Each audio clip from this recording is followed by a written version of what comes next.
Setiap kali saya di jalan, seperti ada suara yang keras sekali untuk minta saya untuk saya tuh menabrakkan diri.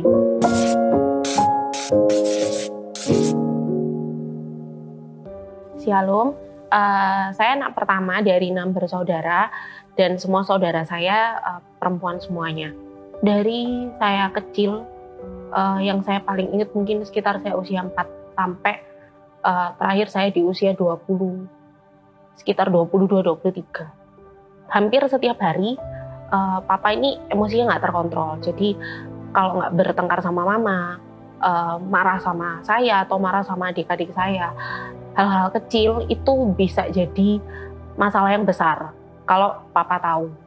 Beberapa mungkin bisa saya pahami, tapi ada hal-hal yang terkadang saya juga nggak bisa paham kenapa papa harus marah.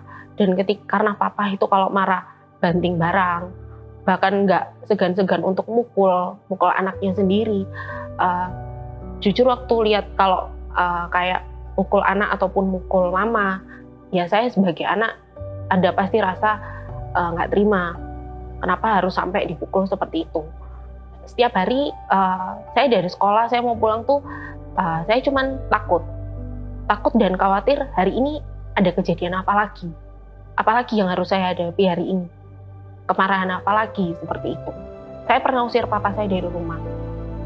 Saya masih ingat waktu itu mungkin saya masih SMA. Waktu itu saya bilang sama papa, saya nggak butuh orang seperti kamu. Karena saya pikir hidup saya akan jauh lebih baik tanpa papa. Waktu itu pernah saya pulang kantor, pernah dengar suara, di depan tuh ada truk, hari ini kalau kamu tabrakkan dirimu di depan truk, kamu mati semuanya, selesai. Terakhir kali waktu saya ada perasaan yang sangat kuat sekali untuk bunuh diri, saya pulang kantor, saya telepon teman saya bilang, saya cuma perlu ngomong sama kamu. Akhirnya kita keluar, kita cuma ngobrol dan waktu itu saya bilang apa adanya sama dia. Saya takut mau pulang, saya takut di jalan karena setiap kali saya di jalan seperti ada suara yang keras sekali untuk minta saya untuk saya tuh menabrakkan diri. Dan teman saya cuma berdoa sama saya di tempat itu. Dia bilang, apapun yang terjadi, kamu harus ingat bahwa kamu punya Tuhan dan kamu punya kita. Kita akan selalu ada buat kamu. Itu yang menguatkan saya. Satu kali, ini yang paling saya ingat, waktu saya berangkat kerja, di situ tiba-tiba aja saya pagi-pagi seperti biasanya saya berangkat kerja, tiba-tiba dalam hati itu ada yang bertanya, Elsa, apa kamu mengasihi aku? Dan saya seperti ingat, ini saya seperti lagi ditanya sama Tuhan seperti di Alkitab. Saya bilang, iya Tuhan, saya mengasihi Tuhan. Karena saya rasa saya tidak marah juga sama Tuhan.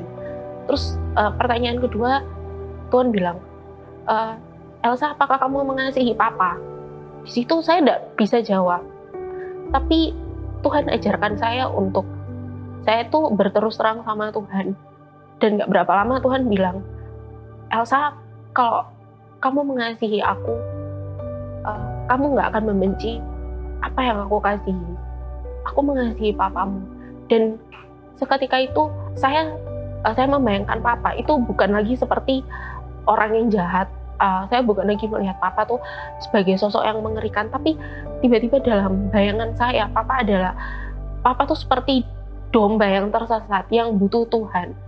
Dan di situ saya baru merasakan ada sebuah kasih di mana saya tuh bisa mengasihi papa saya. Sejak saat itu penerimaan saya atas diri saya itu jauh lebih besar. Dan yang kedua, saya lebih berani lagi untuk terbuka dengan orang lain. Tuhan tuh malah memperhadapkan saya sama hal-hal yang saya pikir saya nggak bisa. Ternyata tuh saya bisa.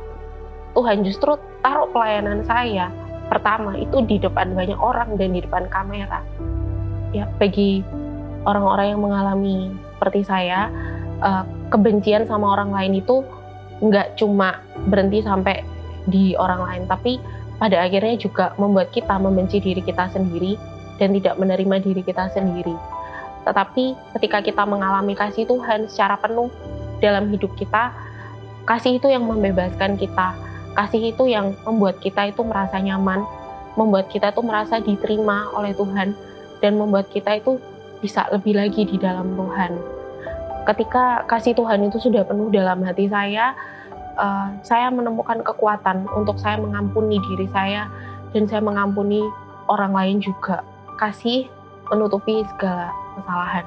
Tuhan Yesus memberkati.